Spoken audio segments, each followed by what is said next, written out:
what they're trying to get people to do is pay you to work out. And it seems like every single Web3 app that is working on the technology, they're all about paying you to work out. If you're not motivated to work out, I don't know if paying you is actually going to make the difference. Created live on Fireside.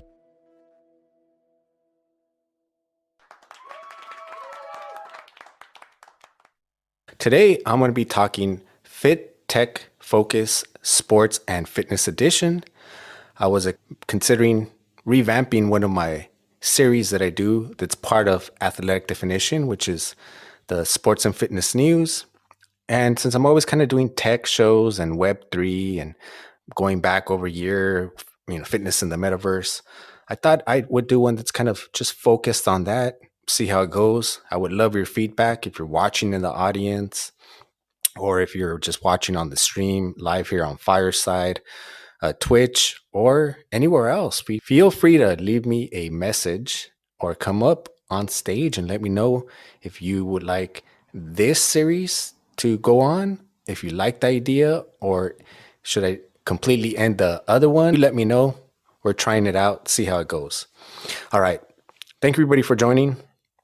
I know we've all heard of Web3, and what I did, I started looking at the new fitness apps that are coming out, and pretty much everything that I keep seeing about Web3 fitness apps, I'm not really a big fan of it. What they're trying to get people to do is pay you to work out. And it seems like every single Web3 app that is working on the technology, they're all about paying you to work out. If you're not motivated to work out, I don't know if paying you is actually going to make the difference. Most of the health issues that we have are reversible. A lot of them are preventable just by what you eat, how you work out, how active you are. And we know this, and yet cardiovascular, I believe now, is the number one killer in the United States. And also obesity is a big problem just worldwide, not even just in the United States. I'm not quite sure if just paying people to work out is going to be the answer, but I would love to see, as the technology evolves, to see if I'm sure it will motivate a small percentage of the population. As it is, I think the population that's actually on Web3 is pretty small, so it would affect a smaller population. But I would think that in the early stages are a lot of people that are always sitting down in front of a screen or multiple screens. So that might be something good. And I'm always open to see how technology can evolve. And these are just the early stages. So that's on Web3 and the apps. The other one is pretty much everything is smart now. You have smart watches, smart weights, smart pants, smart shoes. So I wanted to kind of take a deeper dive into what are all these features. And the smart weights, I looked into them. Basically, it's like having a dumbbell. There's actually a variety of them now, but I'll go with the dumbbell ones. And I would need to look into it further. But if it breaks, basically it's one dumbbell or two, and you just kind of turn a knob, and it basically will make it heavier or lighter. So like from 5 pounds, 10 pounds, 20 pounds, and more. My question is, if it breaks, then what happens? Can you not turn it and make it a different weight, or would it just be the tech part? Because the tech part, what it's going to do is it's going to report it to the app so that you can keep track of how many reps and sets you actually did, less counting. Although there is one company, and I got to get them on, that reached out to me that with their iPhone app, it's basically tracking everything for you, AI. So it doesn't really matter if you're doing push-ups or pull-ups. The actual machine or weight won't have to do it for you, because after a while, like just to give you a couple examples, we have the Nordic Track Studio Smart Elliptical, then the Mirror, which is a display free. And most of these, just to give you an idea, I think the elliptical is 400, maybe more. I could be off on that one. The Mirror is about 1,500, probably the low end. Tempo Studio starter display, that's about 2,500. Stationary stair trace bike, open, it's about 1,400. And then the Tono, which is one of LeBron James' investments, workout display, is about $4,000. And if we basically start getting everything is individualized and giving us separate stats, we're still going to need some major or one central place to be able to put all our statistics instead of having just, for example, I use a running app and then it integrates with other apps so that you can share the information. Otherwise, you're going to have your app for your weights and then your app for your treadmill and then your app for your elliptical. And I like the idea of having the watch do it, so it doesn't really matter what you're using, the watch is keeping track of it. Unfortunately, I didn't get a chance to try it, and that is only because I think this is series 3 on the Apple Watch, and you have to have one of the newer ones to be able to use it. But I love the idea of the smartwatch. So we all know about the smartwatches, lots of different brands. Some of them, I think the Corals, which are very popular in running, they can go about a week without actually having to charge it or anything like that. But the one that I kind of basically took a deep dive into today was the smart socks. And as I was looking, I probably mispronounced it because they're from the UK and I'm going to pronounce it with like a Spanish accent, but it's Sonoria Core Socks. The ones that they came out with is called Smart Sock V 2.0. So I started looking into them. Looks like they've been around for 9, 10 years. And this is not the first version. The first version, kind of like everything when it starts, it's clunkier, a little bit bigger, maybe not as convenient most of the time. So before, what you would do is you'd put on the socks, and then the front of the sock had like 3 little spikes, and then you would put like a little ankle bracelet over it. And then you'd have to put the sock folded over to make sure it doesn't move around. And then what that would do is would report your statistics to an app. I thought that was pretty cool, but a little bit clunky. And so now with the Smart Sock V 2.0, that little ankle part is completely gone. They're just sensors. They are pretty pricey. It's $199 for a pair of socks. And when you get that pair of smart socks, only one of the socks actually has the sensors. If you want both socks, and if you want to buy an extra pair of socks, it costs you $49. And it comes with a USB charger and then those little magnetic snaps that go into the sock. It's supposed to be the new material where it's like kind of dry fit. And then it gives you audio cues. The app was very impressive. And what I saw, the video was from like 7 years ago. They haven't updated their YouTube or any of their social media or even their website that I could really tell. Now, if you want to be able to get both socks with both two sensors, then you're looking at $400, $398. If you want to buy an extra pair of socks, it's going to cost you $49. But if you want both socks to have the sensors, it's going to cost you an extra $69. Which to me, I'm like, okay, that's pretty cool, but really, socks? Do I need $400 socks or even $200 socks? So what they're specifically getting at is that running, especially if you're like on a sprinter, you really want to control your dorsiflex when you're running. Also, according to Daniel Lieberman, who's a professor of biological science at Harvard, he says running on your heels is no different than getting hit by a sledgehammer 1,000 times per mile. So basically, the way you are landing, the way if you're a heel striker, you can be causing a lot of damage. I've talked about this a lot. Now, to me, there's an alternative if you're a heel striker. And yes, I actually didn't know about the whole sledgehammer part, but I know that heel striking is not good for you. I actually did a whole show unboxing it, and I'll be doing one tomorrow where you could see the follow up of it. But if you don't want to spend $200 on socks, another alternative you can do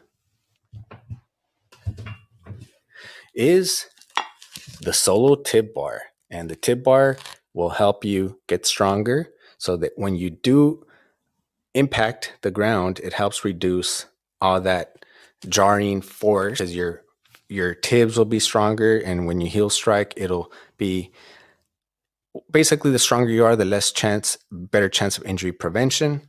You can also use a tib bar you can actually find my discount code is athletic definition, and you can go to the Tib Bar Guys website. I'll leave all the links on the show notes. And then if you want to go ahead and purchase these items yourselves, then instead of buying $200 socks, it's a great alternative. It's actually, I would say, uncommon workout equipment. What the technology does with those apps is basically, I saw it, and remind you, this is like 7 years ago. They had augmented glasses, and while you're running, it's telling you, hey, you're on your heel too much on your left foot. Try to land on this portion, and you could kind of see the stats in front of you.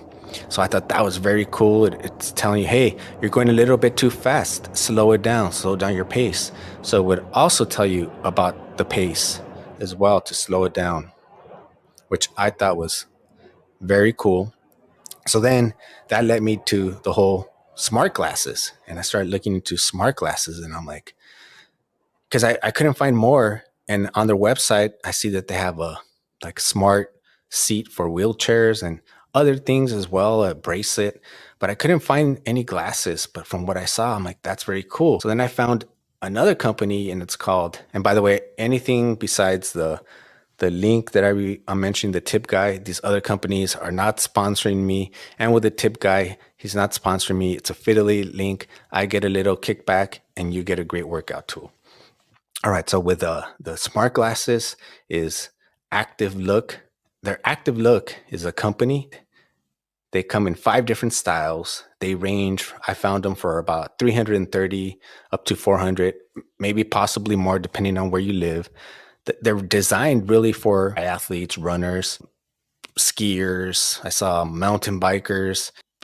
What was it? Parachuting. And it's very cool. It's kind of like when you watch old episodes or older episodes of CSI where they have the computer screen kind of in front of them. So they're augmented glasses. So you can see your pace, you can see your heart rate, you can see your lapse time, you can see the distance, the power. It tells you to slow down or speed up. So it's coaching you along while, just for example, it's really cold. You don't want to have to take off your gloves. To just look at your watch. That could be an inconvenience, or you're losing time every time you're looking down, your form's changing a little bit. So every time you're looking at your watch, you're losing your form a little bit. Or when you're on a mountain bike, it especially on those mountains where you're hugging the turns and cars are sometimes going down really fast or speeding up, you want to be focused on the road. And by staying focused on the road where you could see how fast or how many miles you've gone, you don't have to keep turning around. So I could see a lot of advantages to it. I definitely like that. I'd be more willing to part some bucks to get me smart glasses than smart socks. Although I really did like it if for the professional, the Olympic people with dreams, as far as technique and really, really get down to the analytics of your form. Or if you just have that money and you just are taking running really seriously, something that you can get for yourself. The other thing is smart pants. Smart pants is, I saw them for yoga. The only thing negative I heard on the yoga pants is they don't give you information unless you're actually doing those yoga poses. Depending on the yoga pose you're doing, you'll get feedback. But besides that, it's not going to give you any additional information to the app. I didn't get a chance to see how much the price were. And then the other smart pants that I saw, they're I couldn't find the price either. Or I just saw like a little video of what they do, but they're done with a special strand technology that's very thin, so it's wearable. It can actually tell you when, the whole purpose of this smart pants to tell you when you're fatigued. When you're fatigued is when you have a greater chance of being injured. Most people, I don't think, have the problem of overtraining, but if you do happen to be those people who can never stop, then that might be a good alternative. Doesn't really say as of now what are their levels or categories to inform you, or what their perception is, or what they're actually labeling as fatigue. That way they can tell you to slow down or not. It's early stages once again. I don't know how long that company's been around, but I definitely would love for them to do something for jiu-jitsu. I'd always wanted to track on jiu-jitsu how you can, I mean, you train for sometimes like an hour and a half or two. Everything is being grabbed. You can't wear smartwatches. You could, but if someone grabs it and breaks it, it's basically on you. And a lot of the things like materials that they're putting on, I think that would get damaged basically depending on who you're rolling with in so many other scenarios. So I'm looking forward to the technology advancing better so we can do some tracking of jujitsu. If there is a company out there that's working on it, reach out to me. I'd love to have you on and talk about it. The other one that I saw is, of course, smart shirts, even tank tops. Basically, it's built in heart rate monitor. I'm not quite sure about the shirts. Same thing. It's going to have to do with the materials. I want to find out about washing. Do you have to remove sensors and everything else? And right now, everything seems to be pretty pricey, at least for the average person. As everything advances, usually prices go down. Looking forward to this being more obtainable for the average person, because sometimes when you lose a little bit of motivation, it could be buying yourself a brand new pair of shoes or working out with partners or getting some new tech, and it gets you back on your routine so you can get back to your normal being disciplined. But when you fall off, something like this might be helpful. I don't think that any of these things will be the one solution that you need for anything. That's not what I think that the whole intention of this. And then I started thinking about shoes, of course, for everything. And the thing that I probably found the most interesting were the Nike Adapt BBs. They've been around for quite some time. They were inspired by the future shoes from Back to the Future, basically the Nike mags, I think they're called. These are self-tying shoes. They light up the display, the color changes. I saw the potential. What is it, Fitetech or something technology? I could see already, as for runners, this technology will be great. And for every other, there's so many things that I could see evolving from this to make it very convenient. And I would definitely love to see running shoes, because my feet swell and pretty much everybody's feet will swell after running 26.2 miles.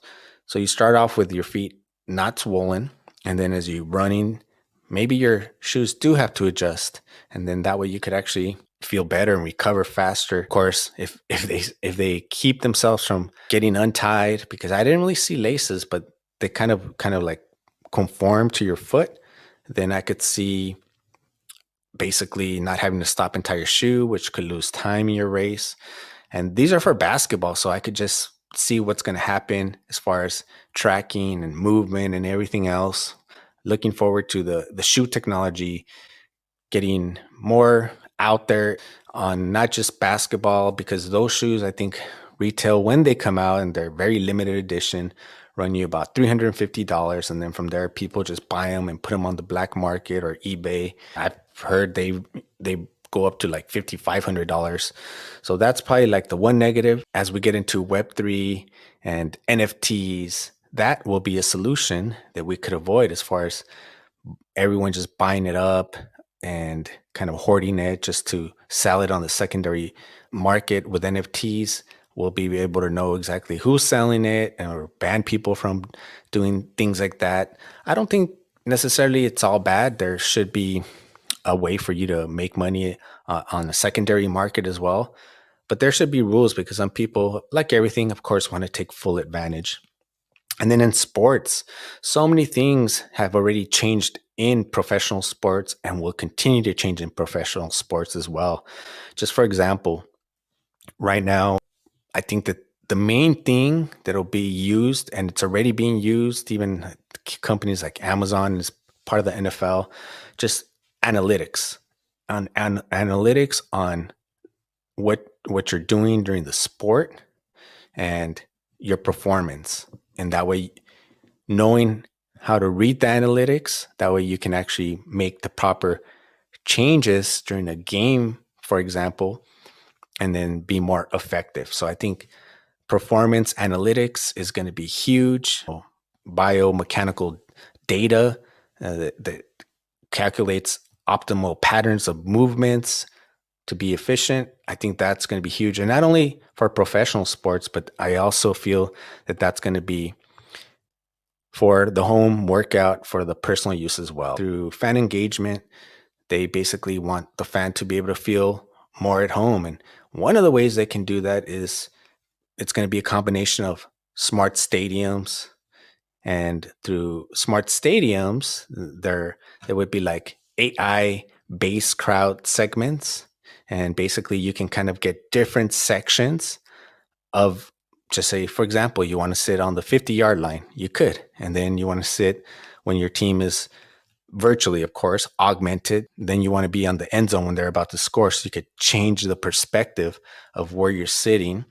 And then with that, of course, they want analytics for themselves so they could, have you buy more food at the concession stands or maybe some more merchandise. So what they're going to be able to do with the smart stadiums is track your emotions as far as snack delivery and seats to the stadiums, and which will make you more engaged as far as a fan, with connectivity being better in each stadium. Because a lot of times, at least at the stadiums I've gone to, the connection, depending on your company, isn't that good.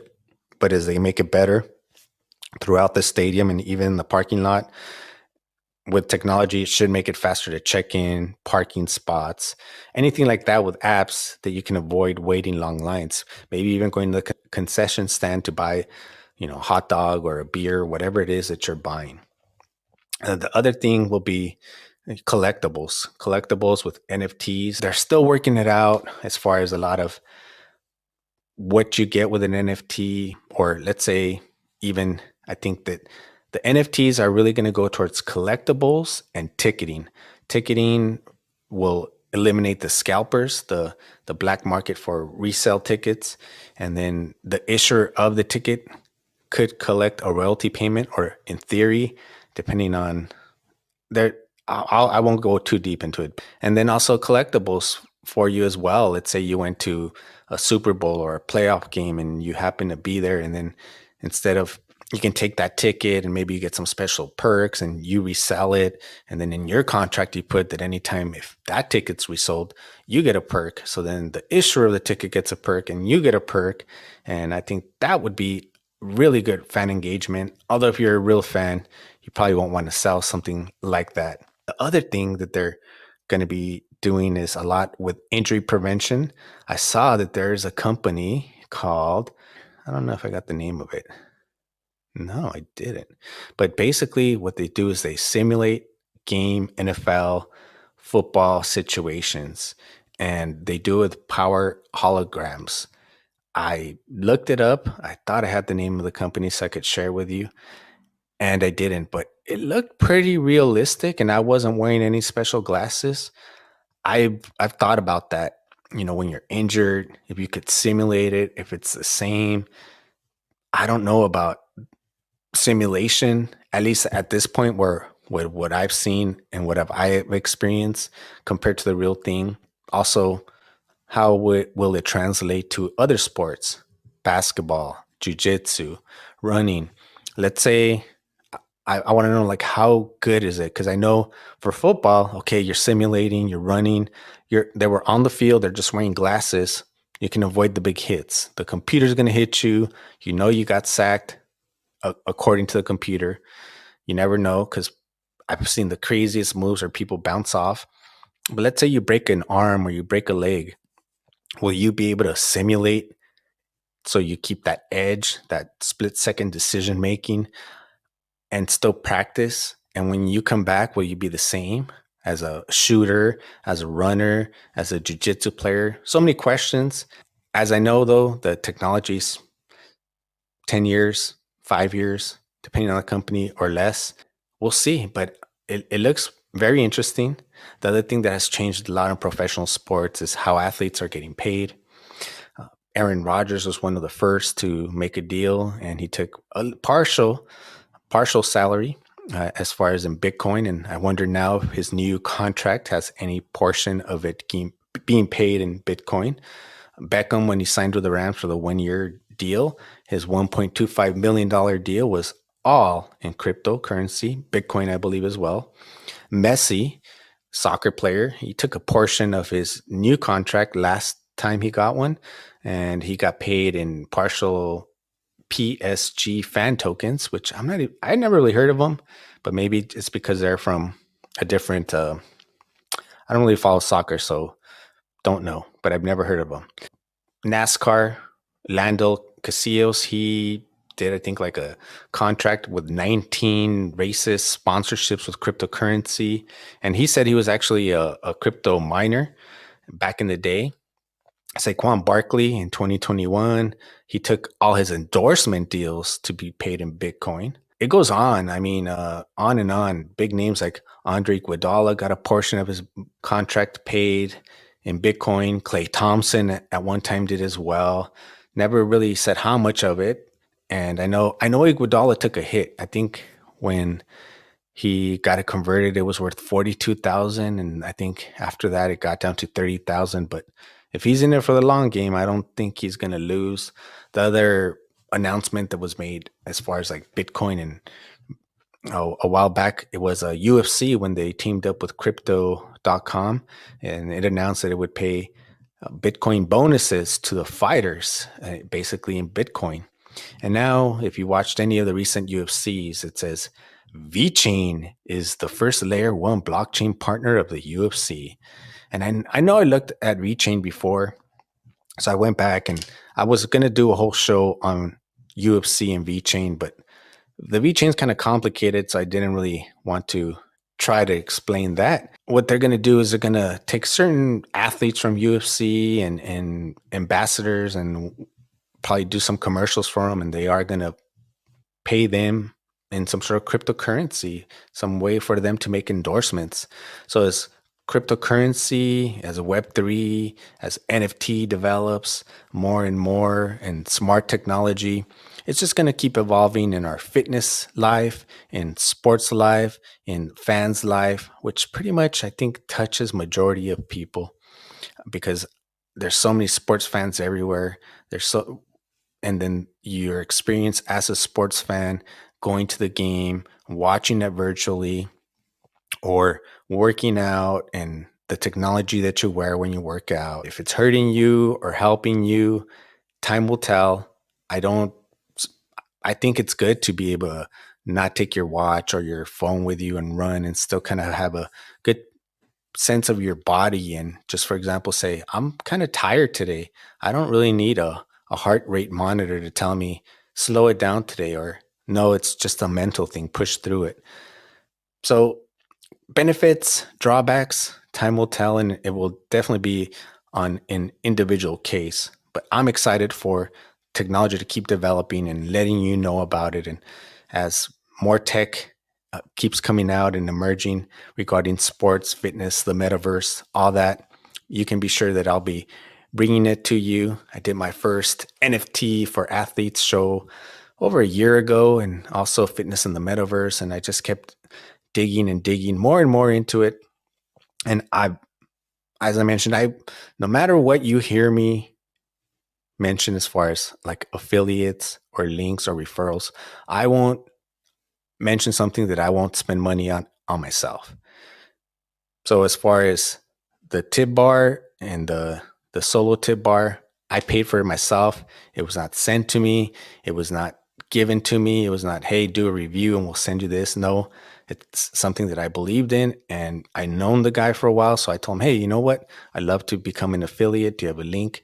And that's pretty much how it goes. Any company that I've bought their product and I believe in their product, because not everything that I purchase works. And this is something that worked for me. It may not work for you.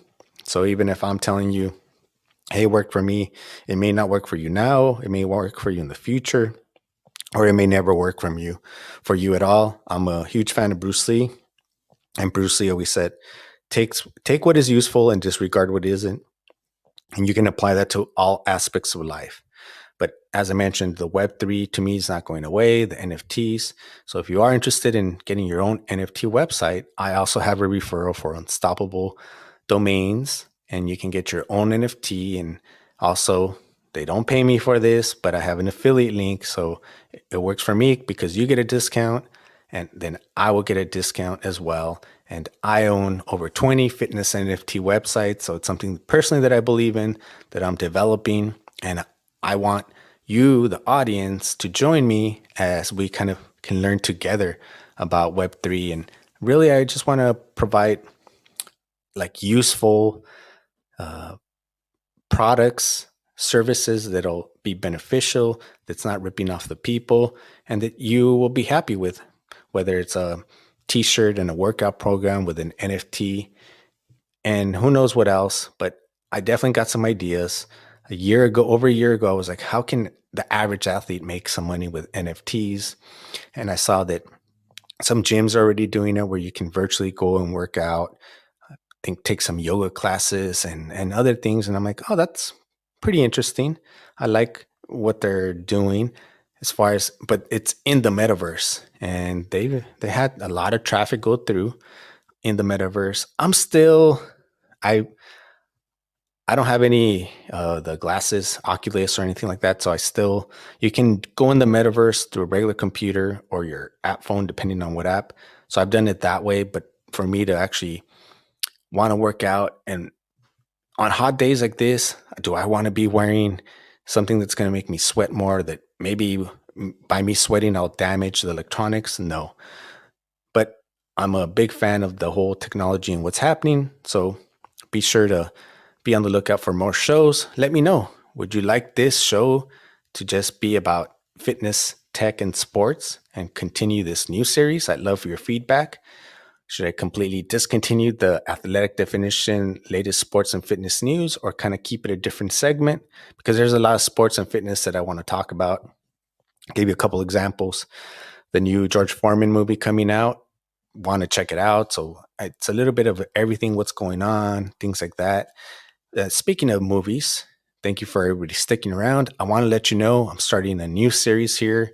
It'll probably be about 10 or 11, 12 episodes, maybe at the most. It's going to be basically, if you're a Rocky Balboa fan, I'm going to be covering all the Rocky movies, all the Creed movies, and a couple bonus ones, which is ESPN's The Real Rocky Balboa, and then the Just Keep Punching documentary, which is covering Drago versus Rocky. And I've watched those movies so many times, I could tell you errors in the movie. So definitely going to be talking about Rocky. Be sure to join me. The first episode will be next Friday, and that'll be here live on Fireside. So be sure to follow me, catch it. And speaking of Fireside, for those of you watching the stream, Fireside is the first Web3 interactive platform. A lot of people are like, what does that mean? So basically, it's a streaming platform that you can actually interact. And I know a lot of people are like, well, I could interact on YouTube or Twitch. You can interact, but only by messages right here. And just for example, it's not the same like Instagram, because on Instagram, you can have 4 people and then trust me, over here it's you got emojis, you got interactive, you can bring people up on the virtual stage, have up to 4 people on camera, and on and on and on. So it's way different. Be sure to check it out. This is where my exclusive home, where I do all my shows, and after that you get to watch it or listen to it everywhere else. And then the other thing I want to mention is this is probably one of the longest research. I always research my topics. It takes me time. I and I'm working on basically energy drinks. I've been doing a lot of energy drinks. Not that I first of all, I don't think that we should be really drinking energy drinks. I know that they're not good for us. Regardless, people are going to do what they're going to do. And I wanted to contribute by saying, out of all the energy drinks I drank, this one made me feel jittery. This one didn't. This is what I have found out about energy drinks as I did this experiment. And hopefully you can pick the one with the least amount of poison, or that'll cause the least amount of damage to you as a person. And when I say energy drinks, I mean all of them. I'm talking from Prime. I'm talking from Celsius. I have a couple examples here. This one is called Sparkling Ice Caffeine. This one's called Good Idea. By the way, none of these companies paid me, or oops, that's why I didn't want to do the cans. And there's more. And some of these, this is C4. This is different flavors. So some of them I got tried more than once to try different flavors like the Prime. And some of them I got more than once because I'm like, did that really make me feel good? Or was it something that I ate? Or was I having a good day? Or did that really make me feel jittery? Did that really make me feel bad? So I drank it again to investigate further to make sure what it was. I also got some other C4, the bigger version. And then I got Ghost as well. And I'm excited because I am an ambassador for this one right here. So I will also throw it in the links. But today it came in the mail, my goat fuel, and this is by Jerry Rice, created by Jerry Rice. That's right, former NFL, Super Bowl, multiple Super Bowl winner, greatest of all time, the goat, Jerry Rice. Now his energy drink, I believe, has 200 milligrams of caffeine, which that's kind of standard on a lot of them. 200 milligrams. Not we'll get into all that, but this one uses mushrooms as well. And if you know I'm a fan of mushrooms, you can check out my past show on the psilocybin in sports, mushrooms in sports. Kind of dove into a lot of different topics, but I know the benefits of mushrooms and what they can do. So I'm interested in trying this one as well and seeing how I feel. And now that I learned more about energy drinks, kind of compare some of the ingredients. Regardless, people are going to still drink Monster, and I still got to, speaking of Monster, test that one, Red Bull, Rain, and Rockstar. Even though I've had them before, I'm doing this all for you, my listeners, and that way you guys can make the best informed decision out of all the energy drinks that I've had. And if you decide to get Goat Fuel, anything you get, it's on your own. It's not because I'm telling you it's going to work, because what works for me may not work for you. And what I like, you may not like. So always do your own research and try something out. And just remember, some things may be your stomach might be able to take, and then 6 months from now it may not, and then you go back to, you can eat it again. Or nutrition, because I know it's happened to me. Some things I be able to stomach, and then I'll give you an example. I think I've been marathoning 18 years now. 18 years. So they have goos that you take, and I used to be able to take goos no problem, and then for a while my stomach's like, oh, can't do goos anymore. So then I went to jelly, kind of like gummy bears, but blocks. And then I probably did that for maybe 2 years. And then my stomach said, nope, can't do that anymore. It just wasn't working. I went back to goos, and my stomach was able to take goos again. So same thing with all these products. I'm very skeptical about products. A lot of them make extraordinary claims, and basically I'm just want to break it down. I don't, it's bad that they tell you, oh, they make more claims, and of course they're marketing and everything, but that's the whole point. It'd be nice to be able to just look at a can and know exactly how many calories it has without having to do some math. Well, how many drinks are in this one can and everything else? It'd just be so much better. People are still gonna get it if we know now that alcohol's bad for you, or beer, or so much of it. People are still buying it. Coca-Cola, same thing. It doesn't matter. People are going to choose their vices, but at least we can do it informed.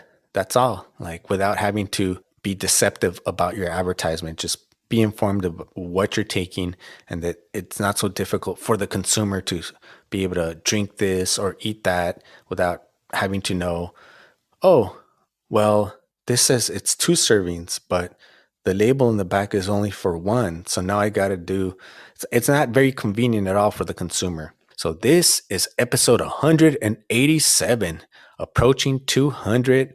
Thank you everybody much so far. It's been a great journey. I will be approaching 200 episode. Well, I will be approaching 2 years podcasting in May, and my goal is to hit 200 episodes by then. So thank you everybody for joining. Till next time, Coach Razy, Athletic Definition, and I'm out.